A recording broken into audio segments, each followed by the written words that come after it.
before we can actually remove the old water heater, we must drain it. And as you see here at the bottom where we would drain it, the calcium buildup, and there's no way we can get a hose on it. So we're going to try something else with this one today. And here you can see the control valves in the operating system. This is a very old hot water heater.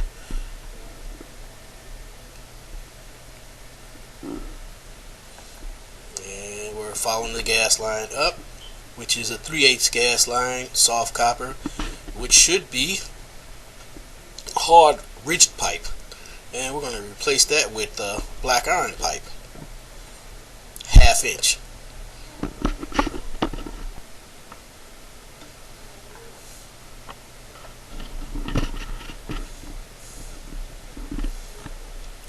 What we wanted to do here is just give you a nice view of the old gas line that's in place, and of course right there that's the Flue.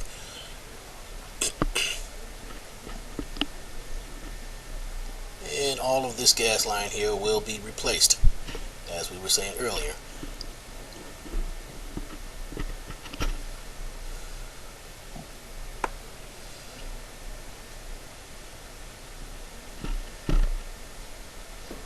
And now let's give you a better view of the water coming into the hot water tank. If you notice, we're zooming in on the main cutoff going into the hot water tank, and we're going to replace that one with a new one. This is kind of old. And here we have the main cutoff coming into the building, which is in the basement. And most main cutoffs in any basement, you're going to find them in the at the front of the building. And if there is a corner house, you may find it on either side of any street that may be facing the main street where the main service is. And here, first thing we're going to do, we have the gas cut off. We're going to remove the old gas piping.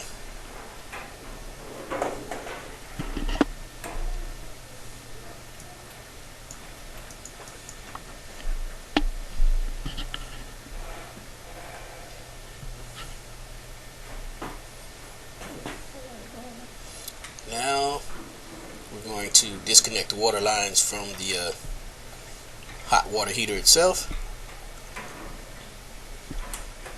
which, by the way, all of this will be changed to 3/4 inch M copper.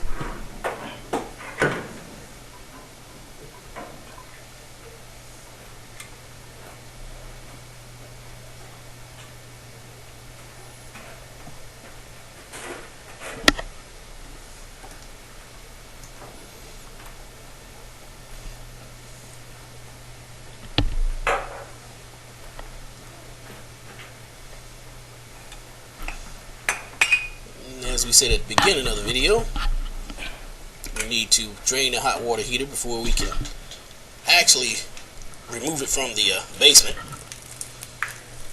And normally we would put a water hose on here and run it to a floor drain, but in this particular case, what we've done is we've moved the water heater over with a dolly next to a floor drain, and we're letting it drain out there. And now we have the new water heater that we're going to install.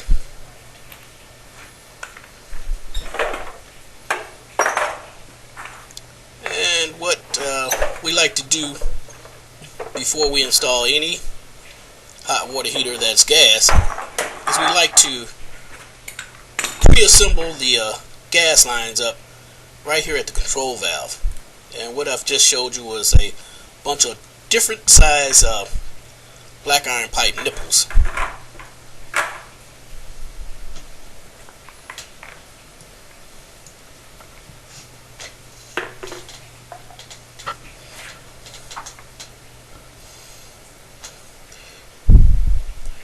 And with any gas line that that has threaded pipes, you want to make sure that you put pipe dope on each end. And here we're putting on the 1/2 inch black iron pipe T.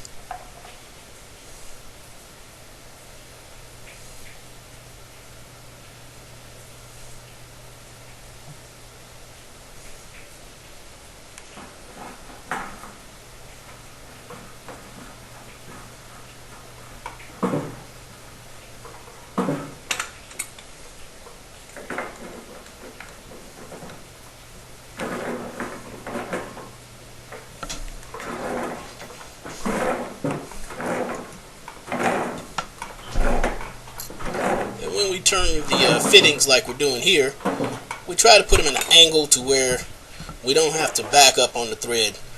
So here we have a little more turn, so before we make that last and final turn, we're going to put the drip leg, and some people refer to it as the dirt leg. And the purpose of the drip leg is to catch any condensation in the gas line itself, or any trash that may be in the line, so that it doesn't get caught up into the control valve. With the drip leg, it will bypass it and go straight down into the drip leg itself and prevent it from getting caught up into the control valves. And the drip leg is just a 6 inch black iron pipe nipple with a cap on one end.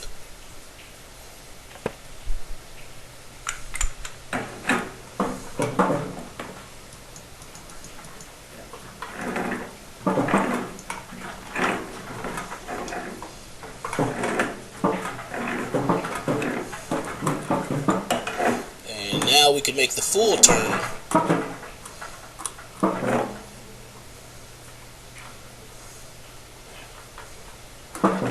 And that's where we want it, right there.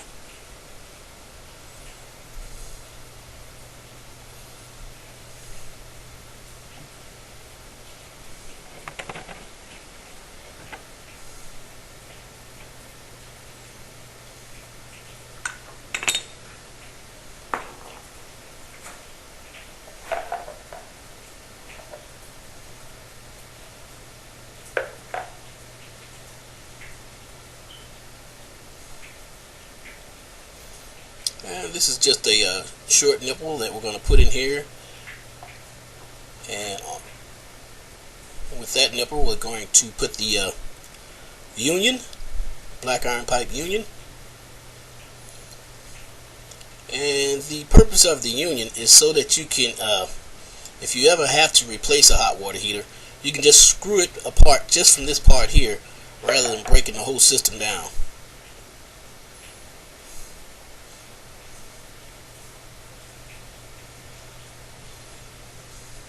And remember, always put the union before you put the cutoff valve.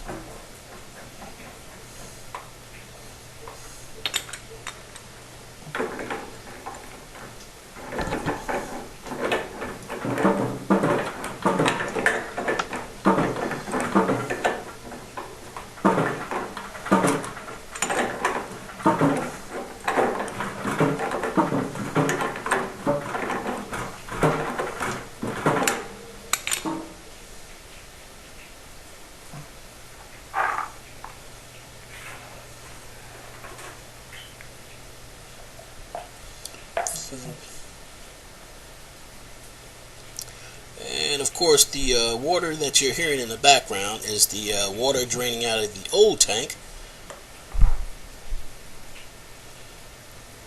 And here you see we're putting our gas cutoff 1/2 inch ball valve. You see how the ball valve operates, which is the perfect type of valve that you would like for a gas cutoff.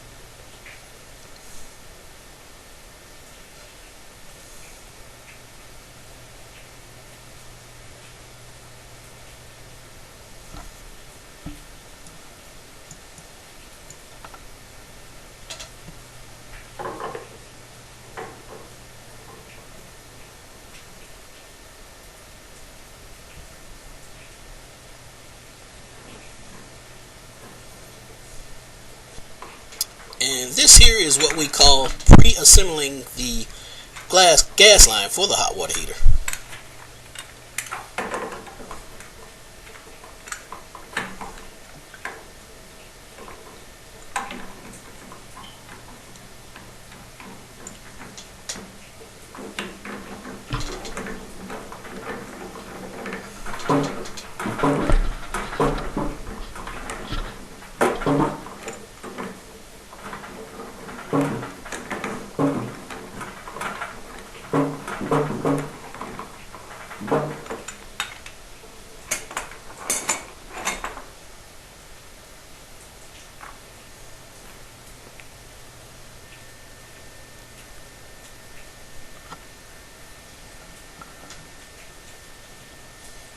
Of course, this is the top view of the water heater where the hot and cold line goes in, and any water heater that you buy should have it written on the top, hot and cold, so that you don't get them mixed up.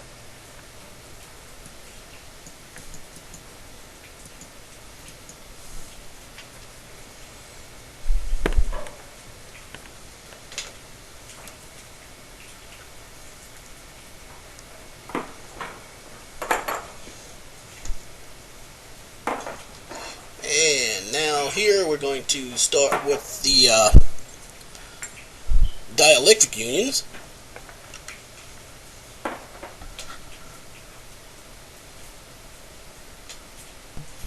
And just like the gas line, it has the threads. The dielectric union also has threads, and we're going to pipe dope it up for a extra nice and tight seal.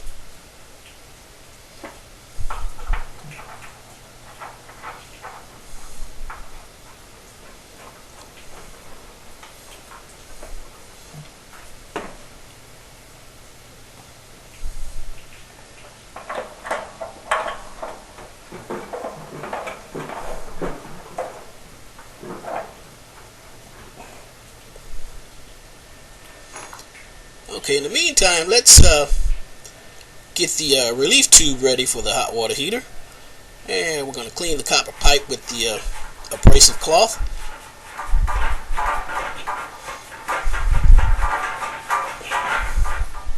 And we're going to take our 3/4 inch male adapter, clean it with our wire brush.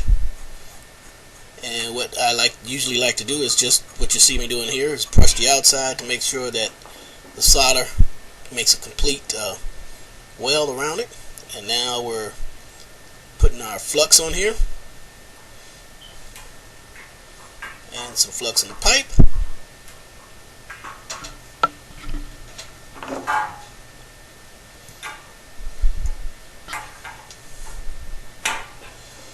And you see that I'm wiping the pipe and the male adapter. This helps give it a nice clean solder joint. Keeps the solder from going all over the place.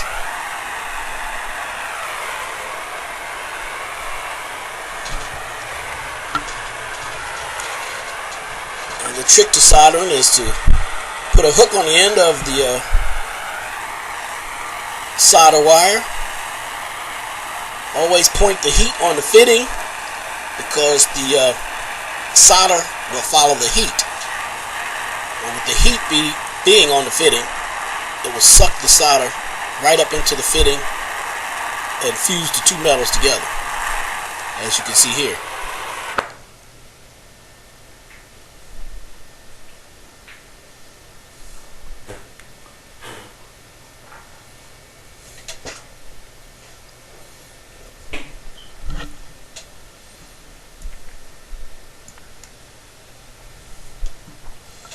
Now we're going to do basically the same thing with the dielectric union. We're going to clean the brass fitting.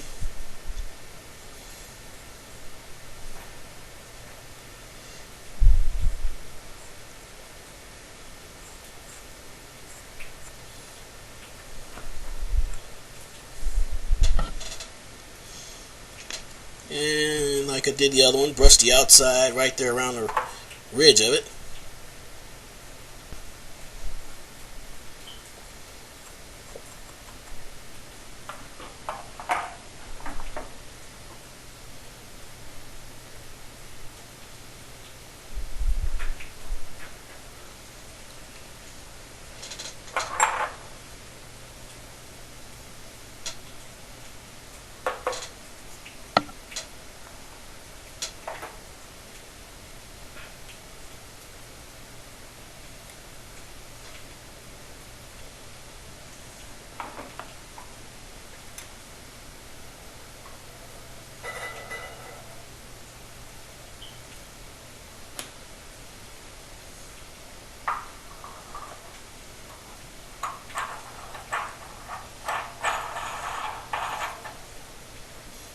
Now we're going to break this union back apart later, but right now I use it as a brace to hold my pipe up while I solder it in place.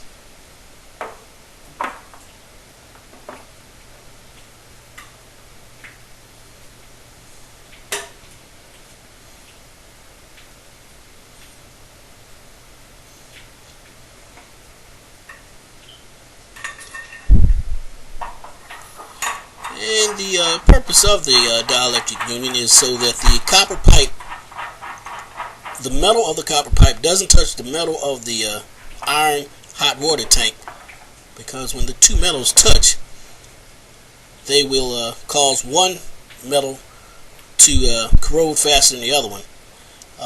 There's something that's called electrolysis that travels through the metals,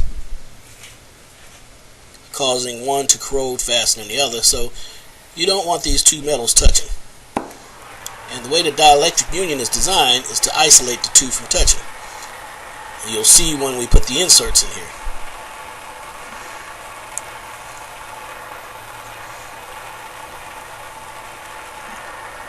And I usually, when soldering a pipe, I work from one side, but I take the solder wire and get the fitting nice and hot. Now the solder will just suck right up into there. You notice that most of the flame is on the fitting itself and not on the pipe.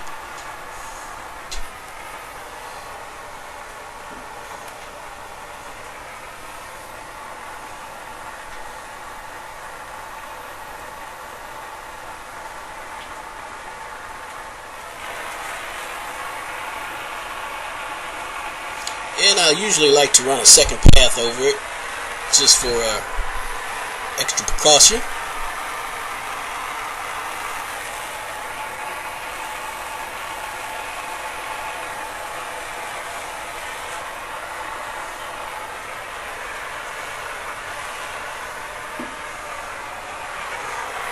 And of course I'm wiping the solder so that we can have a nice, neat, clean joint.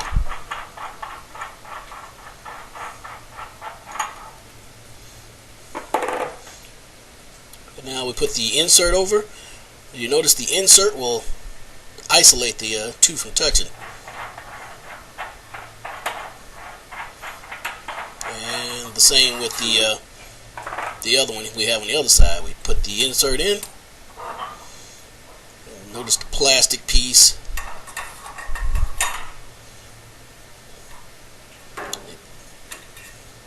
That plastic piece and the washer that goes inside will isolate the copper from touching the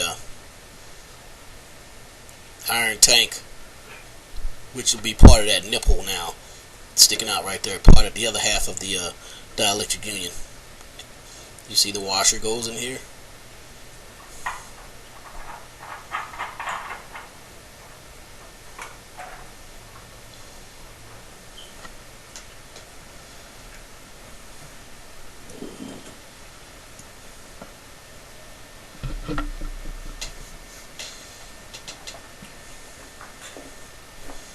Alright, now we've got to do something about the old pipes that was hanging on the over the hot water heater. We've got to cut some of that old pipe out, and we're going to adapt the old pipe to the new pipe. So we're going to use some special fittings that would allow the new 3/4 inch M pipe that we're going to use to adapt to the soft copper that's on the other side of it. And here we're going to use a 3/4 by 1/2 reducer.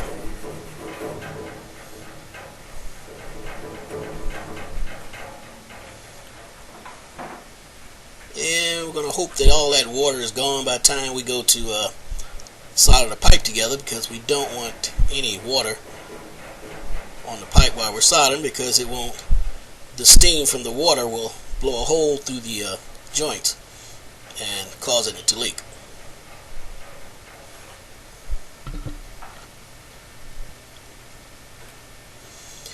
in actuality, all this plumbing in this house, this is an older home, would actually need to be replaced and brought up to code. But this has been done years ago when there was no code here to go by. So we're adapting to what they do have.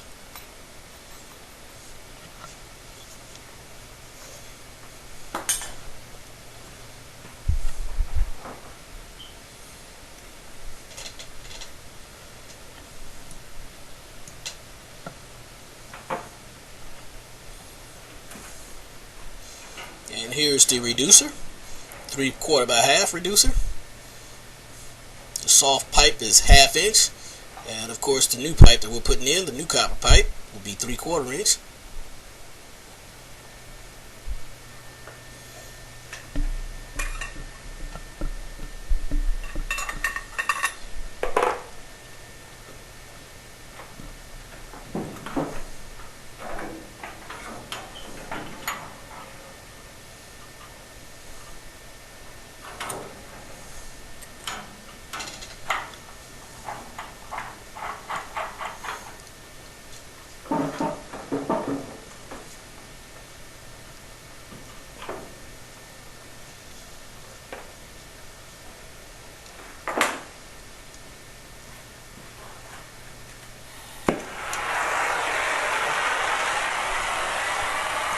Now we're going to solder the pipe in the vertical position.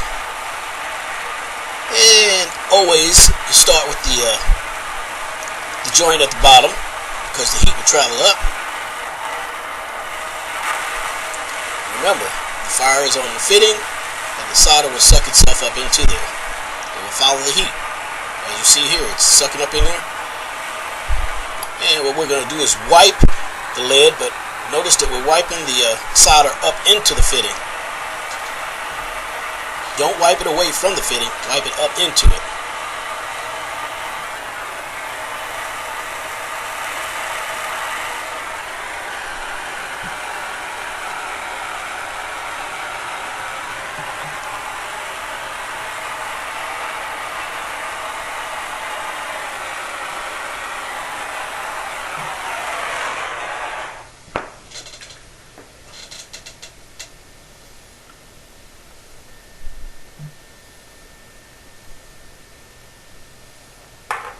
And now we're going to put the cutoff to the hot water heater on here.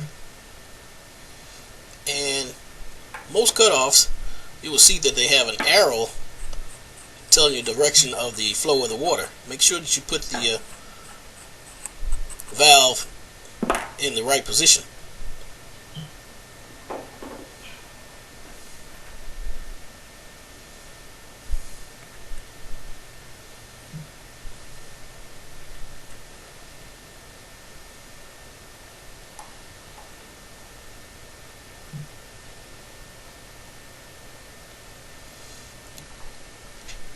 And always remember that the cutoff goes on the cold side, the inlet side.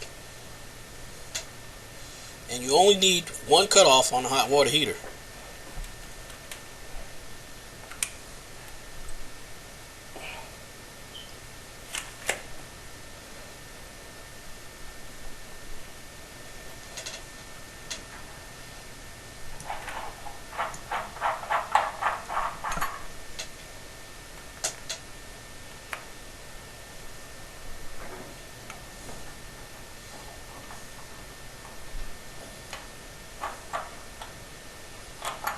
And always remember to wipe off any excess flux that might be kicked up around the fitting itself.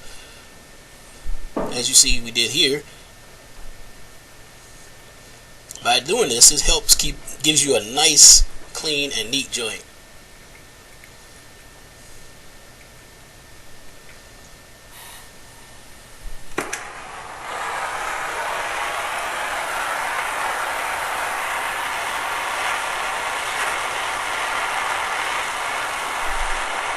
Now, when soldering a valve onto a copper pipe, always try to face the heat in the opposite direction of the middle part of the valve where the washer is. This will keep you from melting or burning any washer in the inside of the valve.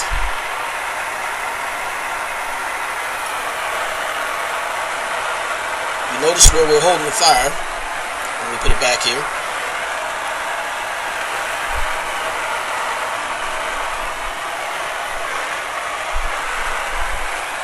And we try to keep it away from the middle part of the valve itself.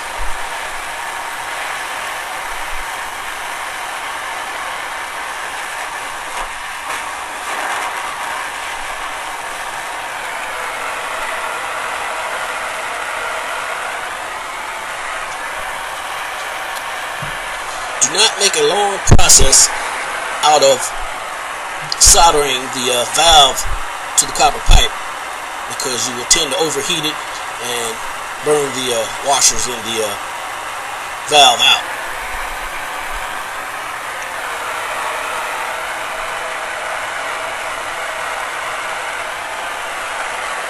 As a matter of fact, that would go for just about any fitting. You don't want the heat on it too long to it will burn the pipe up itself.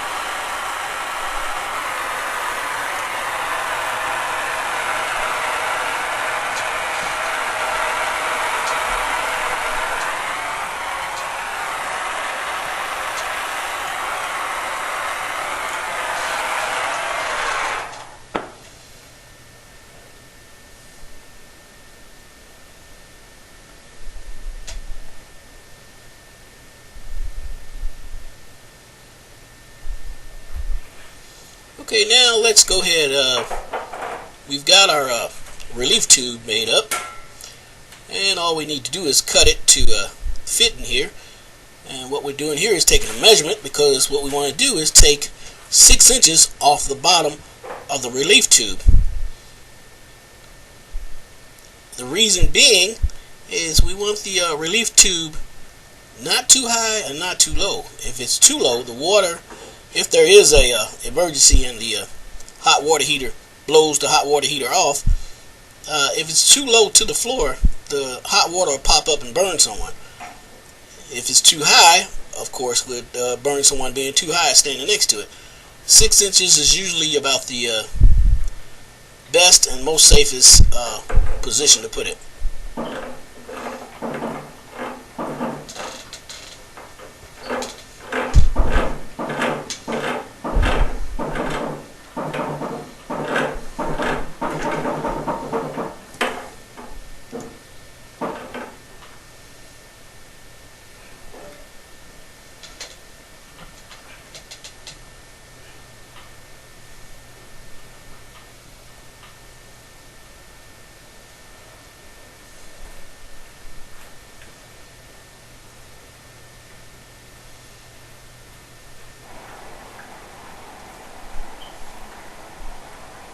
We've turned the water back on at the main,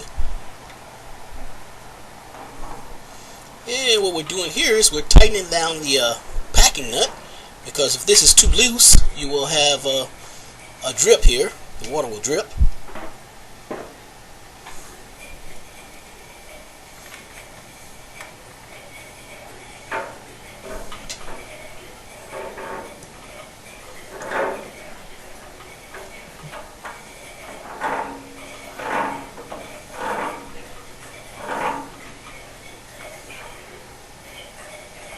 We're just tightening down the dielectric union as the water fills up the tank.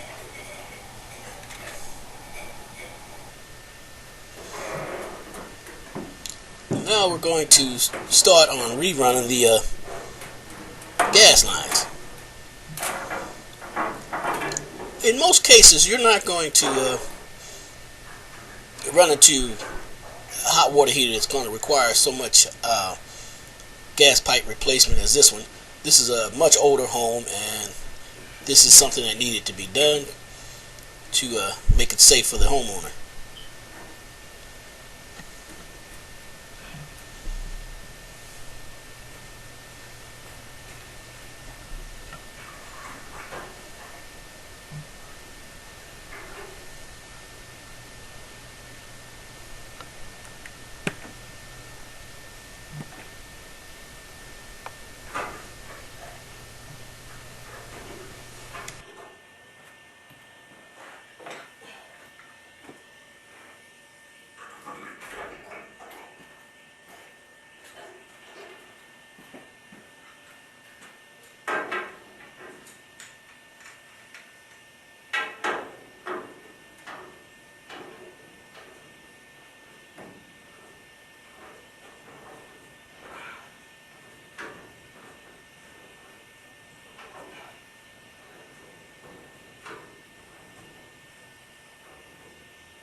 Okay, now we have our new gas line hooked up.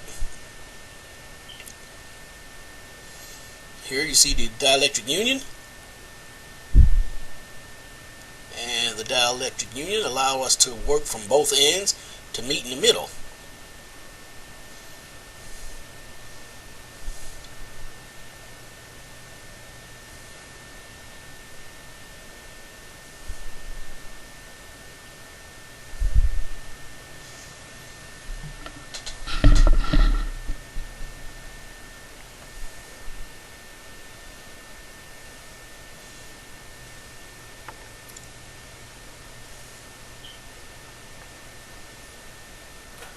Now let's reinstall the flue pipe. And as you remember, the old flue pipe was kind of old, so we're going to replace it with some new flue pipe.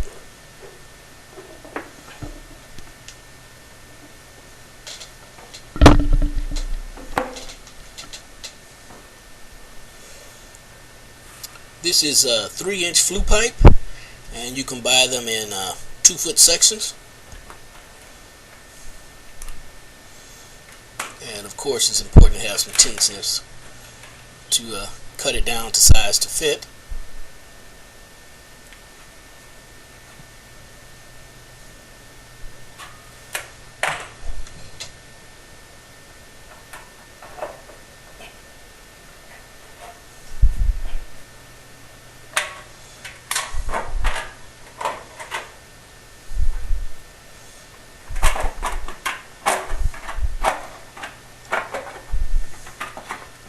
And of course, always be careful when cutting any kind of tin flue material.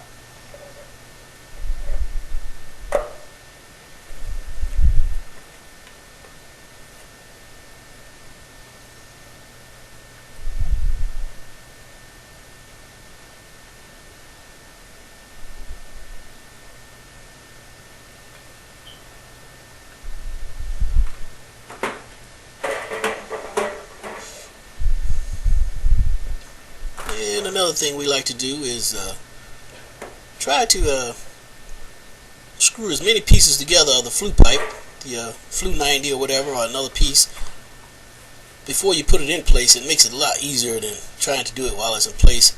Do it to where you can actually get a hold of it. And we're just using a regular screw gun here with the self-tapping sheet metal screws.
And we're going to put the flue cap on here.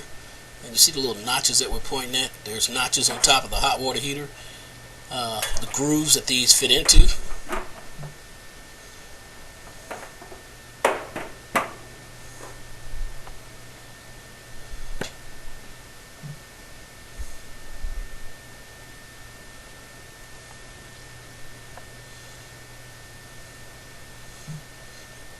Now we have just one more piece to put in.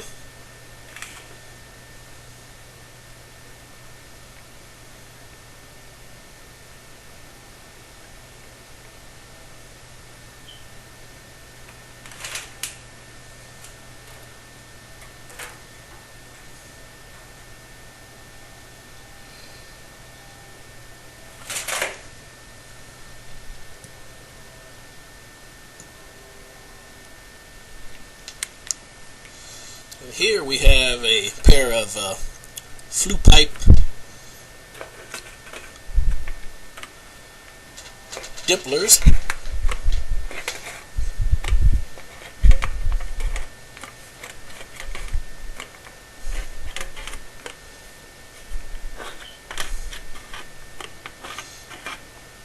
And this dimpler you can buy at most hardware stores.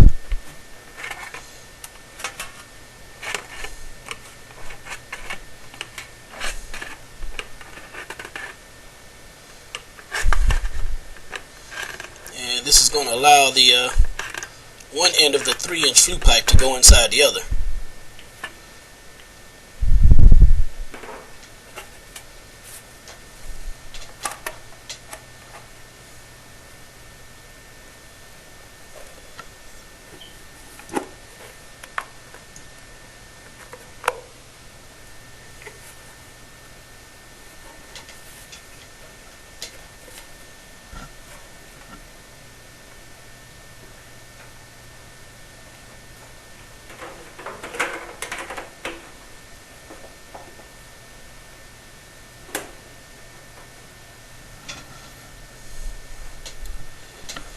It's important to note that most cities and municipalities, by code, they require you to put at least 3 screws at each joint of the flue pipe.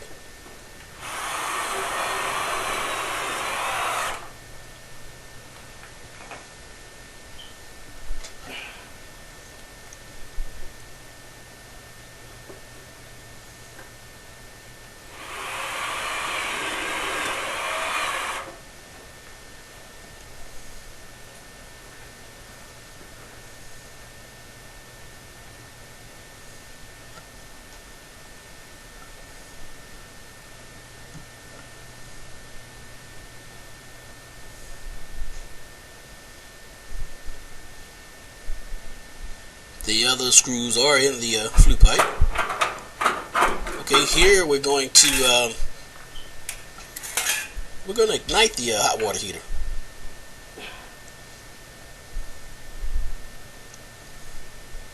Here's the control valves. Here's our gas cutoff. Let's turn it on.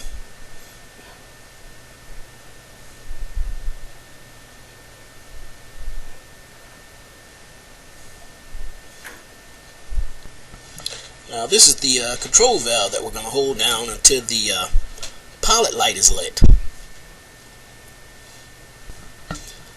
Once the pilot light is lit, and we would hold this down for just about a minute or so and release it, and that would allow the pilot to stay lit.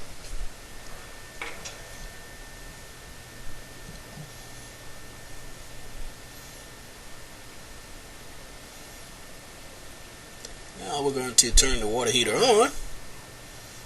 And this is the pilot light that we're looking at. Once the gas is released on the main burners,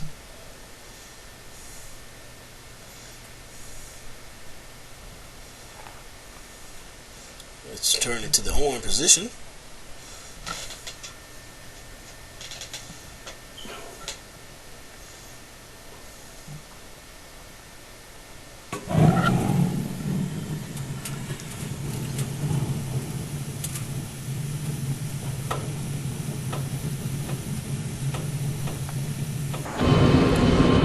Now with the newer hot water heaters today, they require a different ignition. Now the newer water heaters today have electronic ignition. You can't get inside them like you used to. But what they do is give you a small window right here that you can see inside and see the burner and the pilot light to see if it's lit. Before we can light that pilot, we're not going to need a flame to light it. We're going to ignite it. Right here, the little red button up there, the long one. There. When we click that, that sends a small electronic ignition spark down to the pilot. And if we look in here close enough through this window, you'll see the small spark that it creates once we start pushing the button down. There you go. Let's get a little closer. Now you can see the small ignition jump.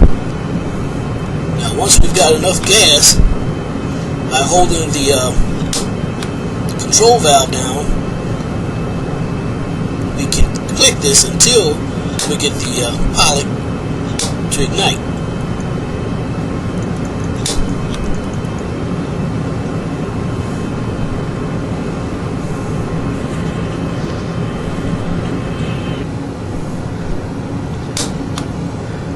Now you see that the pilot is lit, and we're going to continue to hold the button down for about another minute or so to allow the